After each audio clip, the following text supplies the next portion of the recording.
कि बाबा साहेब के बेटे की अंतिम सांस चल रही थी और माता रमाबाई ये कह रही थी कि साहब आप कहां जा रहे हैं।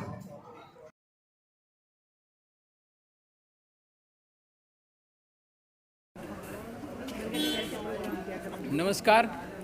आज हम गुड़गांव में सेक्टर 4 अंबेडकर भवन पहुंचे हैं, जहां पर बौद्ध महिला सम्मेलन हो रहा है। इस महिला सम्मेलन में राखी रावण जी आई हैं। राखी रावण जी ने अपना स्पीच भी रखा बड़े अच्छे जोशीले रूप में। इनसे हम बात करना चाहेंगे कि आपने रावण नाम ही क्यों यूज किया है राखी जी? जी धन्यवाद। सबसे पहले तो सभी को नमो बुद्धाय, जय भीम। और आज का जो ये महिला सम्मेलन था उसकी चर्चा चलो बाद में करते हैं, लेकिन पहले आपने सवाल पूछ लिया है कि मैंने रावण नाम क्यों लगाया है। रावण नाम इसलिए ही लगाया है कि रावण किसको बनाया गया, इस भारतवर्ष के अंदर रावण किसे बनाया गया और बुराई का प्रतीक मानकर जगह जगह दशहरे के दिन जो रावण के पुतले जलाए जाते हैं, आखिर उसका कारण क्या है। अपने समाज को सच्चाई बताने के लिए और दूसरे जो लोग हैं वो भी जान सके कि अब ये बहुजन जाग चुके हैं, तो हमारे बहुत सारे बुद्धिस्टों ने कहीं रावण, कहीं राक्षस, कहीं कुंभकर्ण नाम लगाए गए हैं।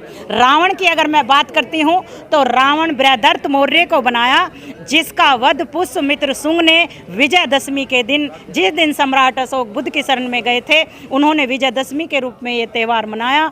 और जब से चलकर उनके वंश के जितने भी राजा हुए वो इसे पूरी सम्मान के साथ मना रहे थे, लेकिन षड्यंत्र के तहत पुष्यमित्र शुंग ने काल का जो 10वां राजा था, बुद्धि जम को फॉलो करने वाला था, यहाँ आज हमने बौद्ध धर्म का अंत कर दिया है। लेकिन जब बाबा साहेब ने हमें फिर से हमारा इतिहास बताया, हमने बाबा साहेब को पढ़ा, तो हमें जानकारी प्राप्त हुई कि आज जो ये रावण को जलाते हैं वो रावण तो हमारे राजा थे, वो तो बुद्ध धर्म का पालन करने वाले थे। हमें ऐसा नहीं करना चाहिए, तो इसलिए रावण नाम मैंने लगाया है। और बहुत सारे लोग जब हम प्रोग्राम में जाते हैं तो इस बात को पूछते हैं कि आखिर रावण क्यों लगाया है, और जब उन्हें सच्चाई पता चलती है तो वो खुद कहते हैं कि हम भी अपने नाम के पीछे रावण लगाएंगे। और बहुत सारे बच्चों ने रावण नाम लगा लिया है। आज का जो सम्मेलन, इसमें जो पहुंचे आप महिला सम्मेलन में, इसमें आपको क्या एक अलग कोई विशेष बात जो रही हो आपकी? आज का जो ये महिला सम्मेलन हुआ, आज हमारे लिए जो विशेष बात रही, ये सबसे बढ़ के जो बात मुझे आज महसूस हुई, ये हुई कि जिस तरीके से भगवान बुद्ध महिलाओं को सम्मान देते थे, जिस तरीके से बाबा साहेब ने महिलाओं को सम्मान दिया, पुरुष से किसी भी तरीके से कम नहीं समझा।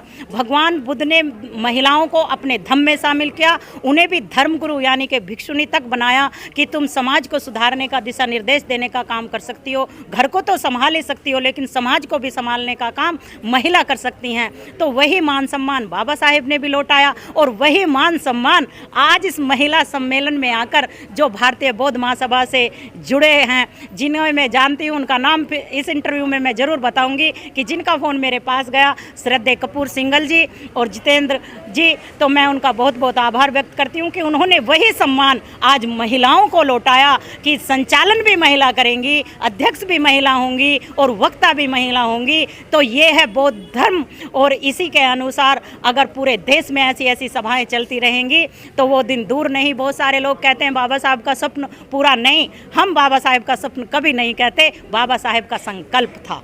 बाबा साहेब हमेशा संकल्प लेते थे और जो वो लेते थे उस काम को वो पूरा करते थे, और उन्होंने किया। तो इसी तरीके से बाबा साहेब के संकल्प को हम भी पूरा करने में लगे हुए हैं। और जिन्होंने आज ये प्रोग्राम कराया, भारतीय बौद्ध महासभा के जितने भी सदस्य हैं, उन्होंने भी बाबा साहेब के इस संकल्प को करने के लिए अपना जीवन मिशन में लगा रखा है। तो आज मैं इस प्रोग्राम में आकर बहुत खुश हुई, और महिलाओं को लगेगा, जितनी भी महिलाएँ आज यहाँ आई, उन्हें भी लगेगा कि अगर हम बौद्ध धर्म में आएंगे, अगर हम दूसरे यानी कि जिस धर्म में हमें गुलाम बनाया गया, हम दूसरे धर्मों की बात नहीं करते, हम तो सीधे हिंदू धर्म की बात करते हैं, क्योंकि हमें हिंदू धर्म से ज़बरदस्ती जोड़ा गया है, जबकि हम हिंदू हैं नहीं। तो जब हमारे समाज की महिलाओं को ये पता लगेगा कि हिंदू धर्म में तो हमारा अपमान है, हमें सम्मान ही नहीं है, और बौद्ध धर्म वो धर्म है जिसमें हमें मान सम्मान सब कुछ मिलता है, तो हम बुद्ध की शरण में ही जाएंगे। तो इसलिए इस प्रोग्राम में आकर आज हमें बहुत खुशी हुई और मुझे ये भी महसूस हो रहा था कि जितनी भी महिलाएं वहाँ पर थीं या पुरुष थे, वो भी सुनकर आज ये ऐसा लग रहे थे कि अगर यहाँ पर कोई समता का, न्याय का, भाईचारे का, मानवता का धर्म है तो वो बौद्ध धर्म है और कोई दूसरा हमारा धर्म विकास कर नहीं सकता। तो इसलिए आज हम इस प्रोग्राम से बहुत खुश हैं और मैं ये चाहूँगी कि जो कोई भी इस इंटरव्यू को देख रहे हैं वो भी जगह जगह ऐसे महिलाओं की संगोष्ठी करा सकते हैं और बाबा साहेब के संकल्प को पूरा कर सकते हैं और इस भारत के संविधान को बचा सकते हैं, क्योंकि ये भारत का जो संविधान है वो धर्म के नियमों पर ही चल रहा है। अगर मनुस्मृति आ गई तो ये महिलाएं फिर से वहीं पहुंचेंगी। तो इसलिए मैं तो बेधड़क हर बात यही कहूँगी, मनुवाद ही हमारा दुश्मन है, हमें छुटकारा पाना है मनुवाद से। तो हमें फॉलो करना है संविधान को, हमें फॉलो करना है बौद्ध धर्म को, हमें फॉलो करना है बौद्ध धर्म से जुड़े हमारे चाहे संत रविदास जी हैं, चाहे संत कबीरदास जी हैं, चाहे संत गाड़गे बाबा हैं, चाहे झलकारी बाई जी हैं। तो हम अपने महापुरुषों को फॉलो करेंगे और इस समाज को और बहुजनों को और आगे भविष्य में ये सोचेंगे कि ये भारत फिर से अशोका का अखंड भारत बने, बुद्धमय भारत बने और बाबा साहेब का संकल्प कहीं ना कहीं ये पूरा हो जाए। धन्यवाद। Thank you. ये जो अभी रावण के बारे में और इस सम्मेलन के बारे में अभी जो आपको अवगत कराया, ये हैं राखी रावण जी। बड़े जोशीले ढंग से जिस प्रकार से इन्होंने अपनी बात सपेच में रखी, इसी प्रकार से हमारे सामने भी इन्होंने बड़े अच्छे ढंग से समझाया। धन्यवाद। Thank you.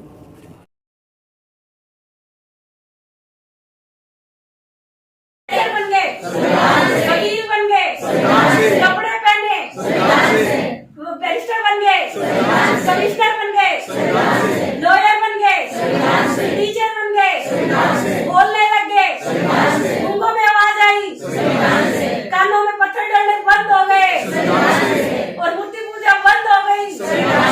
तो जो भी हमारी देन है वो सिर्फ एक संविधान है। और जाते जाते अपनी बात को सिर्फ इतनी बात कहूंगी, अगर धर्म की चर्चा करनी है तो हमारा एक ही धर्म है, वो है बुद्धिज्म। और राजनीति की बात करनी है तो हमारे सबसे बड़े राजनीतिज्ञ, हमारे सबसे बड़े सलाहकार, हमारे सबसे बड़े सामाजिक उत्थान के अंदर जिसने एक ज्वलित किया है, इधर हमारे पेरियार जी हैं, उधर बाबा साहब जी हैं, इधर संत शिरोमणि गुरु रविदास जी हैं।